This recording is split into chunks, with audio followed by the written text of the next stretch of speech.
네, 오늘 말씀의 주제는 방금 읽었던 것처럼 점점 더 나아지는 신앙입니다. 오늘 말씀을 준비하다가 무심코 접한 영상이 하나 있는데 지역 방송에서 이미 방송되었던 다큐멘터리더라고요. 강원도 산골에서 사시는 부부를 촬영을 한 것인데 그 아내 되시는 분의 이 말씀이 참 인상 깊었어요. 이렇게 말씀을 하시더라고요. 사랑을 하려면 크게 해야지 쪼잔하게 사랑하면 안 되죠. 라는 말씀을 하시더라고요. 그 말씀이 참 가슴에 와 닿았어요. 여러분도 저도 사랑을 하되 크게 사랑할 수 있기를 간절히 원합니다. 네. 이번에 말씀이 이렇게 크게 와닿았던 것은 오늘의 말씀 때문입니다. 특히 한 단어 때문인데요. 히브리어 단어 바로 찰나라는 단어입니다. 오늘 성경에서는 크게 감동되니라는 말씀으로 번역이 되었어요. 이 찰나으라는 이 단어는 구약 성경에서 모두 10번이 나오고 이 동사의 변형형인 발음이 거의 비슷한데 찰라아흐라는 단어는 구약 성경에 모두 54번이 나옵니다. 이 찰라흐 이 기본 어근인 이 찰라흐의 기본 뜻은 달려들다, 돌진하다, 밀고 들어가다입니다. 그리고 여기서 변형된 변형형인 찰라아흐는 앞으로 나가다, 발전하다, 번영하다입니다. 자, 이제 똑똑하신 여러분은 이 찰라흐와 찰라아흐의 관계를 눈치채셨을 것입니다. 찰라흐의 변형인 찰라아흐가 사용된 예 중에서 가장 대표적인 것은 요셉의 이야기입니다. 창세기 39장 2절 3절에서 연거푸 사용되었는데 2절에서는 형통한 자가 되어 해서 형통한, 3절에서는 형통하게 하심을 해서 형통하게, 이렇게 번역이 되었습니다. 그 앞에는 하나님이 함께 하심으로 형통한 자가 되어, 3절에는 하나님 여호와께서 그의 함께 하심을, 그 다음에 한 단어가 들어가고 형통하게 하심을. 자, 그러면 결과적으로 하나님이 함께 하시면 찰라흐가 일어나고, 찰라흐는 돌진하다, 밀고 들어가다, 달려들다 이잖아요. 찰라흐가 일어나면 찰라아흐가 일어난다, 이렇게 알 수 있죠. 그래서 오늘 말씀은 여기에 초점을 맞춰서 은혜를 나누려고 합니다. 오늘 본문을 함께 다시 한번 보도록 하시죠. 다시 같이 한번 읽어보시면서 이렇게 생각하시면서 한번 읽어보시면 좋겠어요. 핵심 단어를 한번 골라보시는 거예요.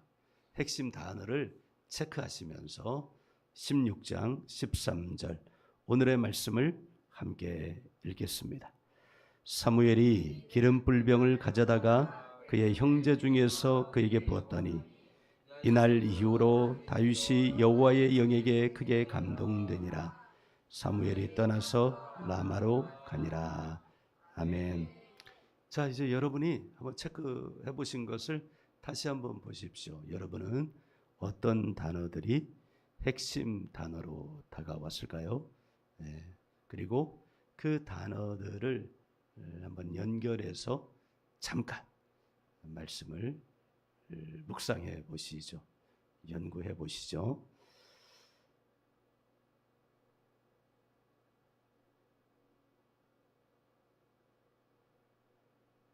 네, 충분히 했죠.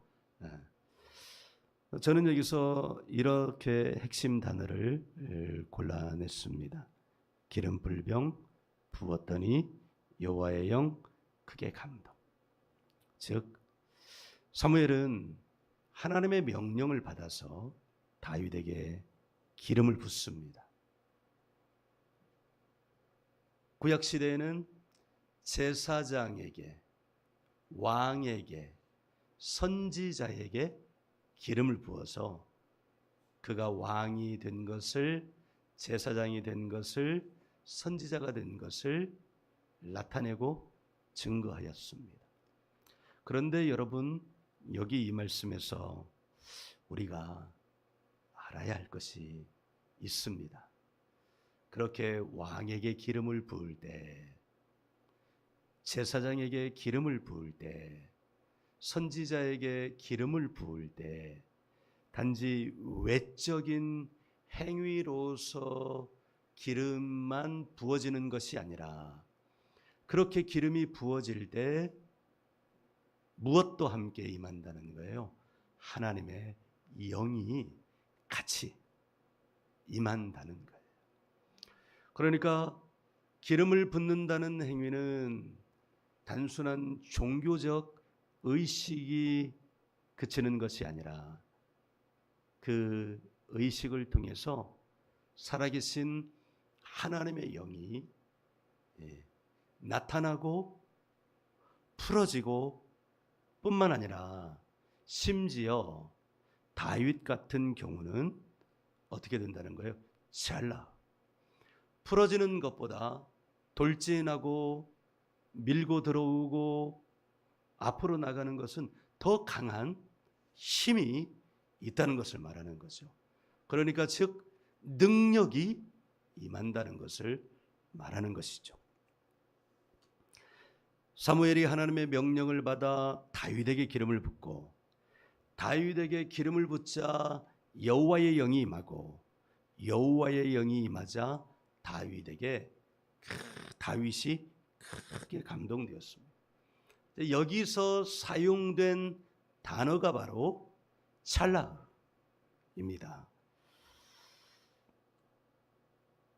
여기서 우리가 알 수 있는 것 한 가지 더, 그것은 하나님의 영이 우리에게 밀고 들어온다는 거예요. 말씀드린 것처럼 단지 나타나기만 하는 것이 아니고 단지 풀어지기만 하는 것이 아니고 하나님의 영 성령님은 능력으로 사람에게 밀고 들어오신다는 것을 우리는 이 말씀을 통해서 알 수 있습니다. 물론 이 시간 이전까지 다윗은 하나님을 지극히 사랑했던 것 같아요. 이 이전 자료로는, 말씀으로는 알 수 없기에 제가 했던 것 같아요, 이렇게 표현을 하는 겁니다.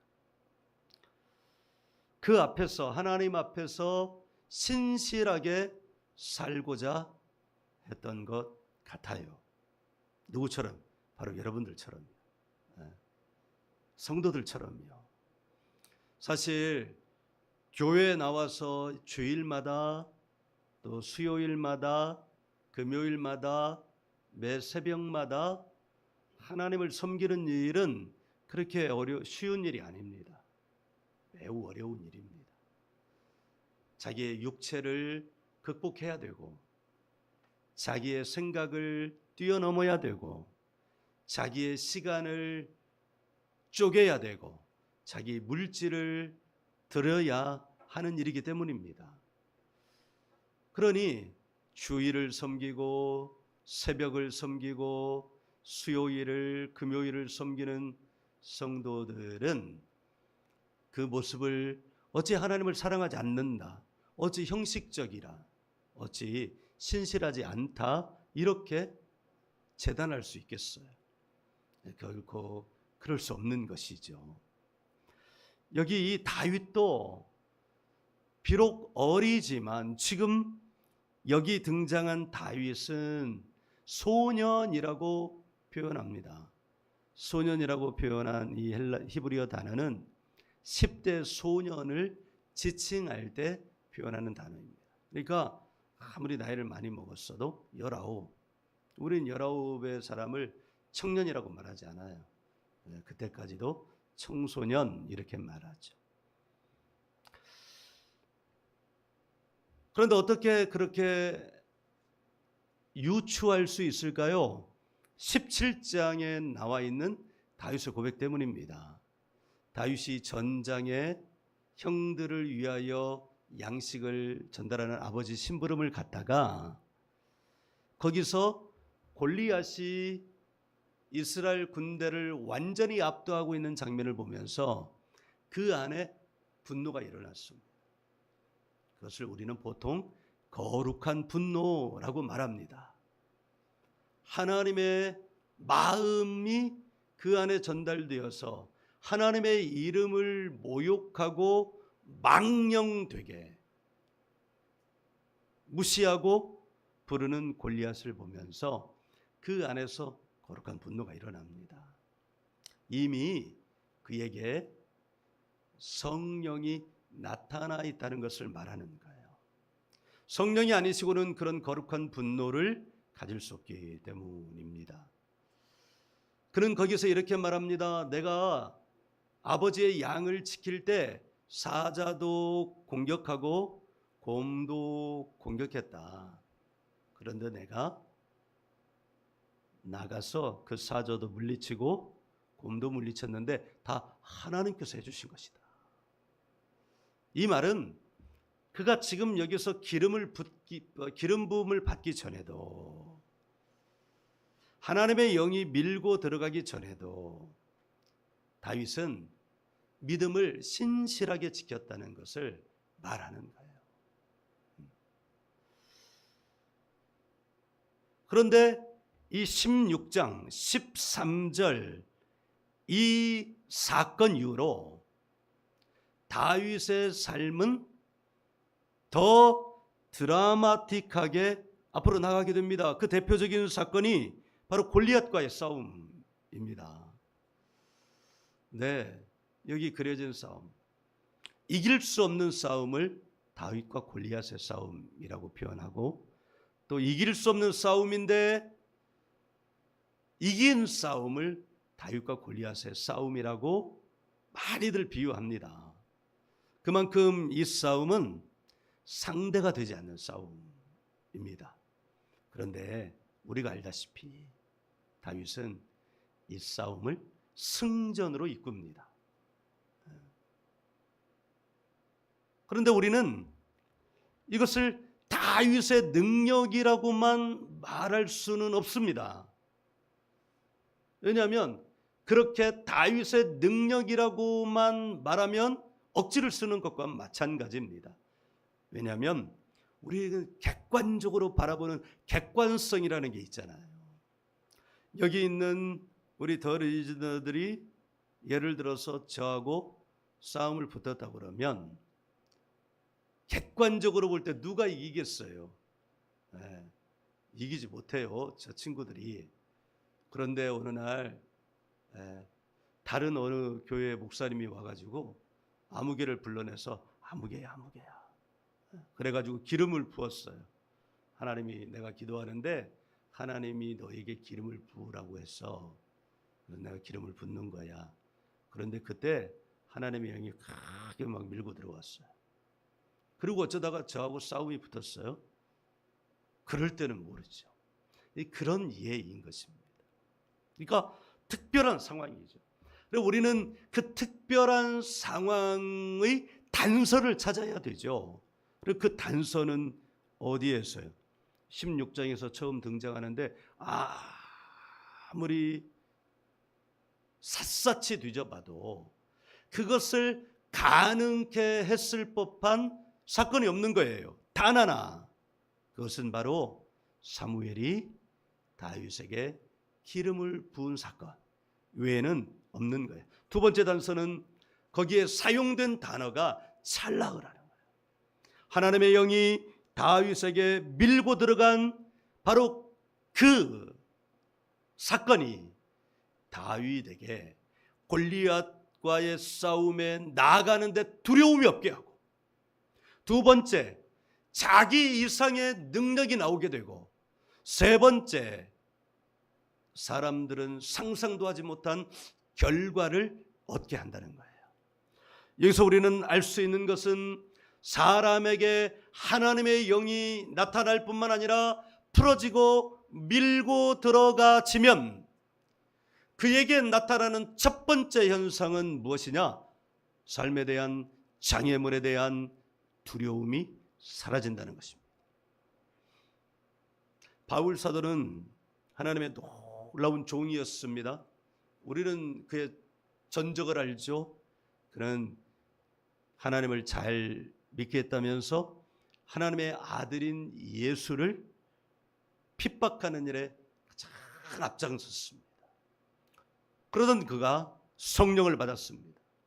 그가 쓴 서신 13권에는 어느 성경도 성령이 빠진 성경은 없습니다. 바울 사도는 성령의 사람이었습니다.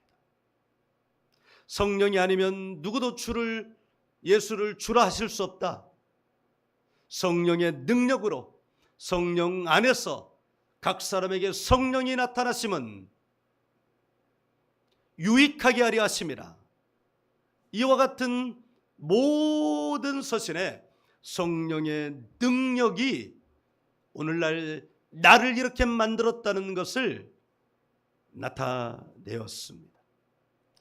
그와 같은 사도 바울은 자기의 제자, 믿음 아래서 낳은 아들 디모데에게 자기의 목회를 이양하는 듯한 편지 디모데후서에서, 디모데후서 1장 7절에서 이렇게 말합니다. 하나님이 우리에게 주신 것은 두려워하는 마음이 아니요 오직 능력과 사랑과 절제하는 마음이니.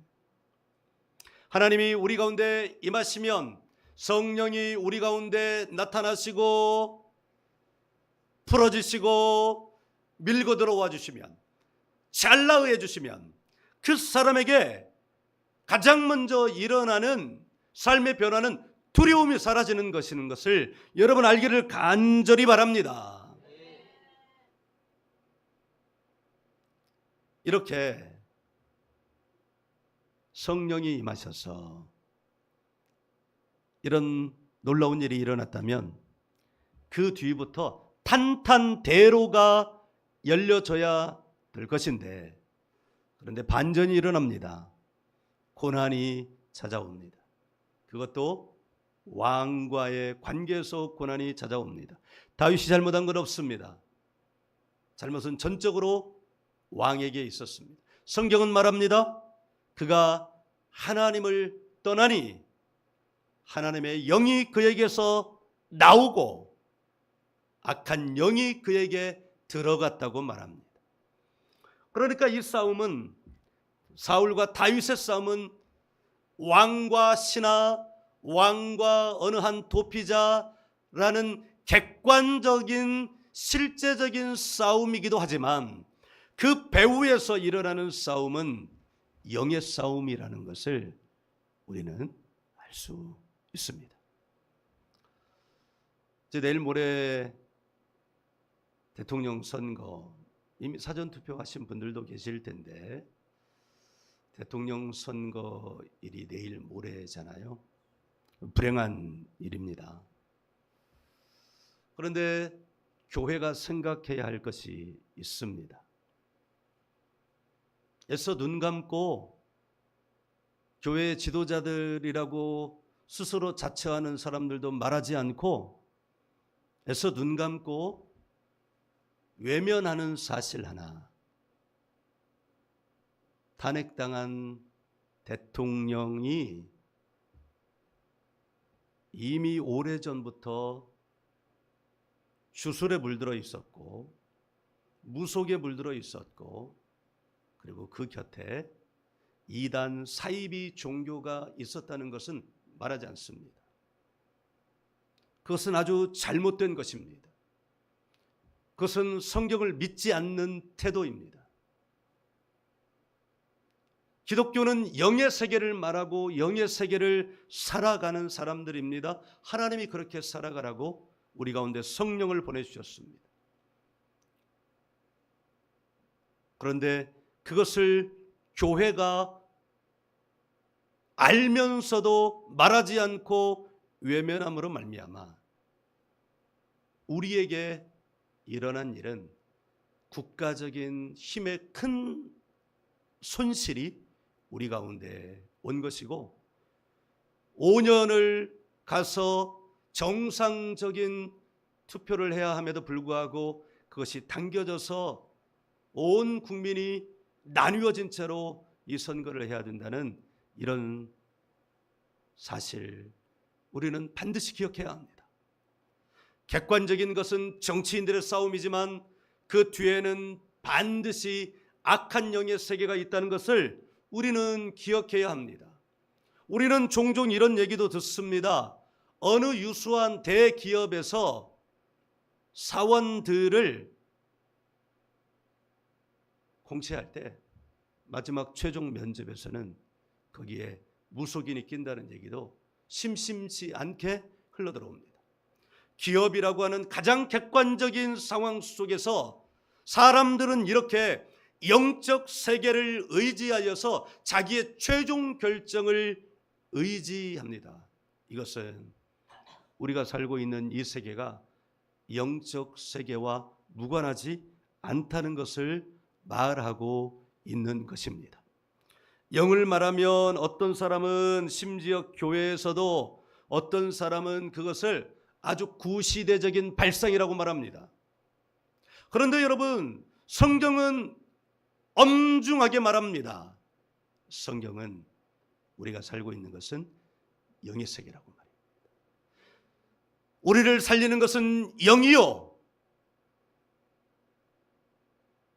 생명과 평안이라고 말씀합니다.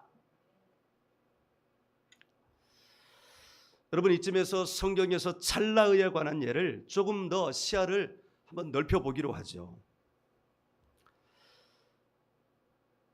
잠깐 말씀 듣는 것을 멈추고 찰나의, 즉 하나님의 영에 밀고 들어오심, 좀 더 확대해서 하나님의 밀고 들어오심의 예를 한번 생각해 보시겠어요? 성경 전체 세계관을 다 활짝 열어놓으시고,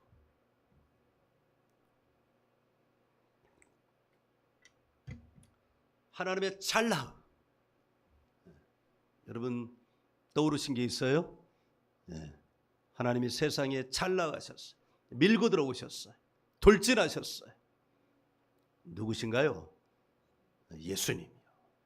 하나님이 세상으로 찰나에 오신 전대미문의 사건, 우리는 그것을 인카네이션, 성육신 사건이라고 말합니다. 사도 바울은 빌립보서 2장 6절 8절에서 예수님의 찰나의에 대해서 이렇게 말씀합니다. 한번 찾아보시죠. 빌립보서 2장 6절부터 8절 말씀.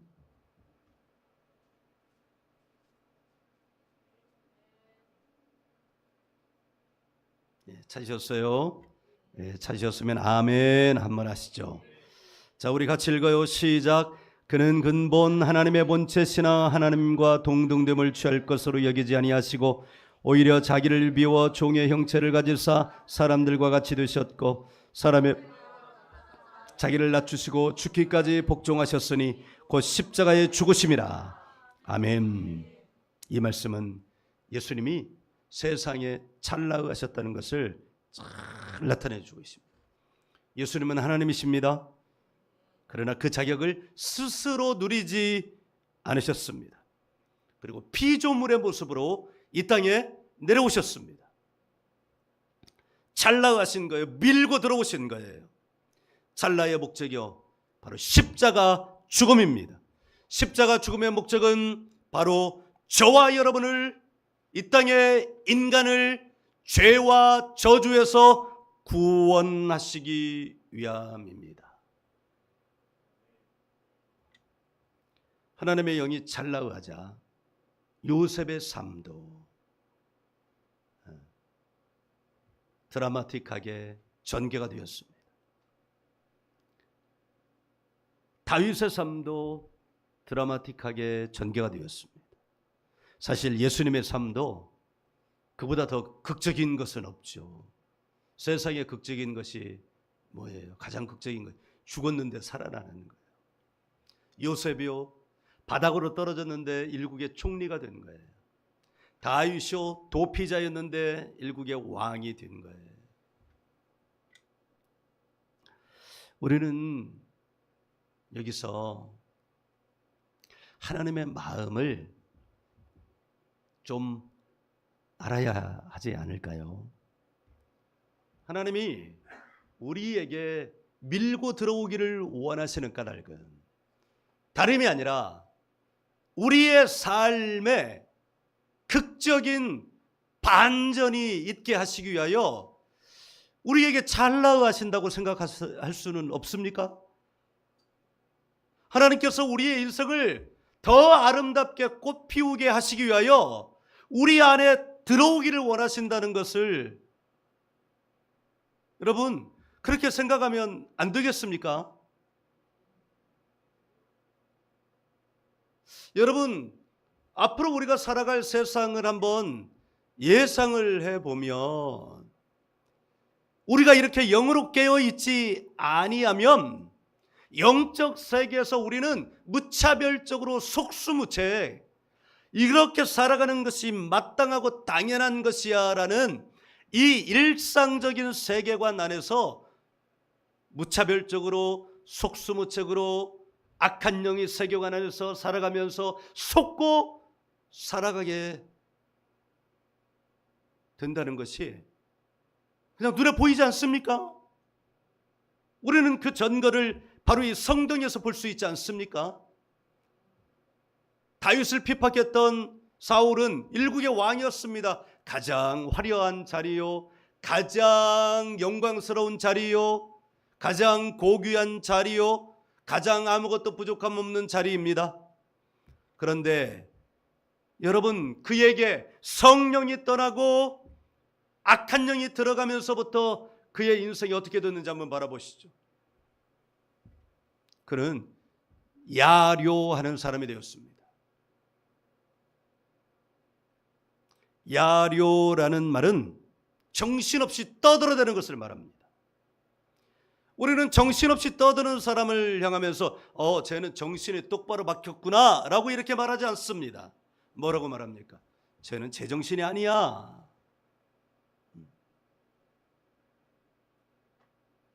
그는 사람을 보면 악의를 품습니다. 질투합니다. 시기합니다. 자신의 세계 안에 갇혀서 시야가 넓어지지 못하고 점점 좁아져서 정상적인 생활을 하지 못합니다. 이 시대의 사회 문제들이 바로 이와 같은 상황 안에서 많이 일어난다고는 보고들이 있지 않습니까?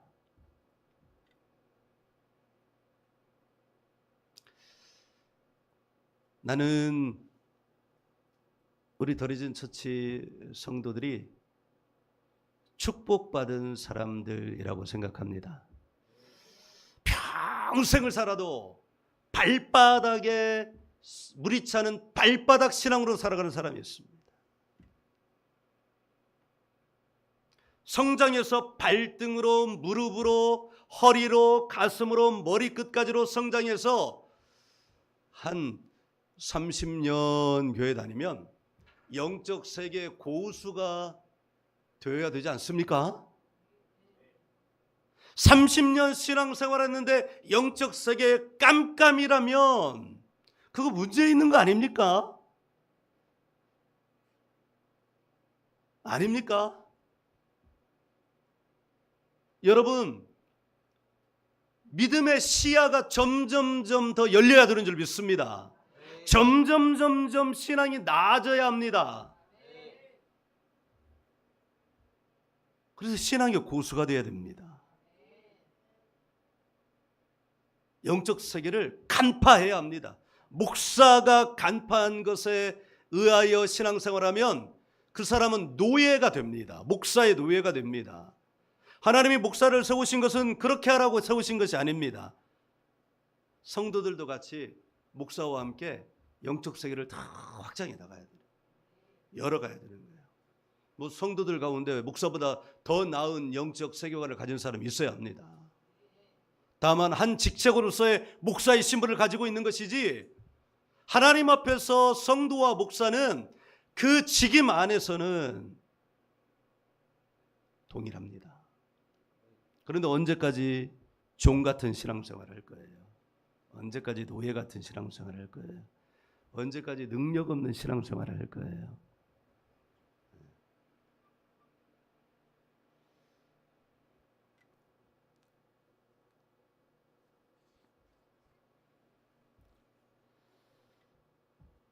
오늘날 한국교회가, 한국교회를 비판하는 건 제 얼굴에 침 뱉기인데, 한국교회가 영적 세계를 확장하는 일을 게을리하지 않고 건물을 확장하는 바람에 오늘날 한국교회가 이렇게 됐어. 건물은 필요하죠. 그러나 필요 이상으로 확장이 되면 그것은 하나님이 기뻐하시는 일은 아닙니다. 대신 우리는 우리의 영적 세계를 다달이 확장해야 되는 줄 믿습니다. 그래가지고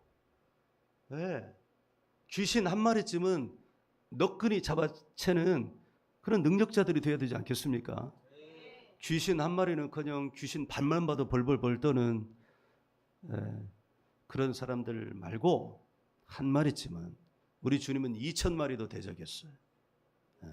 아니, 군단이라고 그랬으니까 5,600마리, 레기온이라고, 거기서 나온 군대는 레기온, 로마의 군체 편제로는 레기온, 군단인데 군단은 5,600명이래요. 그러니까 내려면 군대이다 이렇게 할 때는 귀신이 몇 마리가 들어가 있다는 거예요? 5,600마리가 들어가 있다는 거예요.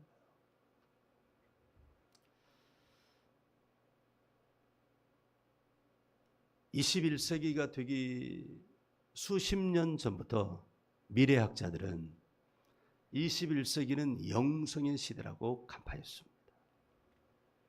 이 말은 종교의 시대, 기독교의 시대 이런 걸 말하는 게 아닙니다. 말 그대로 영적 세계 시대라고 말하는 거예요. 여러분, 모든 것이 영적 의미가 담겨져 있습니다. 오늘날의 최고의 화두는 AI잖아요. AI는 이미 무서운 단계로 접어들었다고 해요. 그런데 이제 사람들의 관건은 이거예요. 그가 사람의 마음의 역할까지도 할 수 있느냐. 그런데 대화를 나눠보면 그 역할도 할 수 있을 것 같은 기미도 보인다고 그래요. 그래서 더 무섭다고 그래요. 그런데 성경은 이렇게 말합니다. 마음은 혼의 영역이잖아요. 그런데 혼은 어떻게 생겼어요? 하나님의 영이 임하자 혼이 생긴 거예요.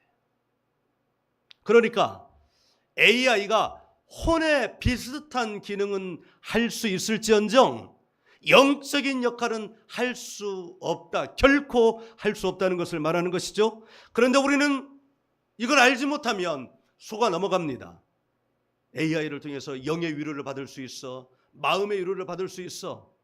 그럼 어떻게 되는 거예요? 하나님을 알지 못하는 세대로 떨어져 가는 것입니다. 우리가 우리 믿음의 선조들로부터 점점 받아왔던 이렇게 가문을 통해서, 교회를 통해서, 가계를 통해서 이어받았던 믿음을 지키는 것도 중요하지만 그 믿음의 바탕 위에 영적 세계를 더 확장시켜 나가는 건 더 중요한 것인 줄 여러분 알기를 간절히 바랍니다. 확장돼야 돼요. 닫혀 있으면 죽어가는 겁니다. 기업도 다양한 정보에 자기들을 오픈하고 그 흐름에 따라서 주력 기업이라고, 주력 분야라고 여겨져 있는 것도 M&A를 통해서 팔고 다른 분야를 받아오는 것처럼 우리의 신앙도 예수 그리스도 그 십자가 죽음과 부활 구원의 신앙을 외에는 성경 안에서 우리에게 가르쳐주는 영적 지식을 습득하기에 날마다 부지런해야 되는 줄 여러분 믿습니다. 그렇지 않으면 이 영성의 시대에 우리는 속에 딱 알맞아요. 예전에는 정보가 없어서 속고요. 지금은 정보가 더 많아서 속아요.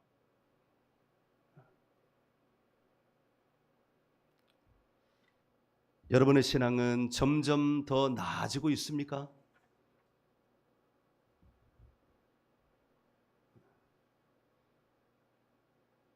점점 더 나아지기를 축복합니다. 아멘. 네.